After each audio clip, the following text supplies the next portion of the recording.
ఏమి చెప్తున్నారో నాకు అర్థం కావట్లేదు. ఆ శుభవచనము ఏమిటో నాకు బోధపడట్లేదు. అమ్మ, నా మాట శ్రద్ధగా వినుము. అమ్మ, నీ సత్ప్రవర్తను ఆయన చూచి ఉన్నాడు గనుక పరిశుద్ధత పూర్ణుడై నీ గర్భంన జన్మించబోచున్నాడు. ఆయన ఈ లోకంలో జన్మించుటకు నిన్ను ఎన్నుకున్నాడు. ఆయన పరిశుద్ధుడై దైవ కుమారుడను.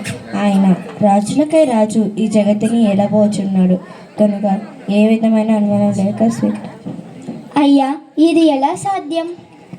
చల్లగా వినువమ్మ, సుపుత్రుని మెల్లగా కనవమ్మ. మహానుభావ, నేను వివాహము కానిదానను. యోసేపు అనే పురుషునితో ప్రదానము మాత్రమే జరిగినది.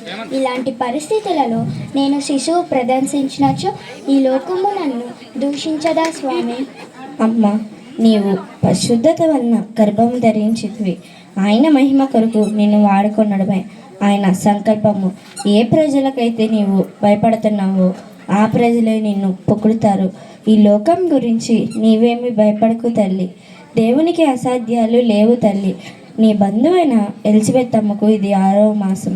అయ్యా, ఆమె కడవుద్దురాలు, స్త్రీ ధర్మము తప్పిన స్త్రీ. ఇది నమ్మశక్యము కాకుండా చూడు తండ్రి. అమ్మ, ఆయన మాటలు అక్షరాల జరము. వెళ్ళి విచారించు, నిజం నీకే తెలుస్తుంది. కలుగును గాక.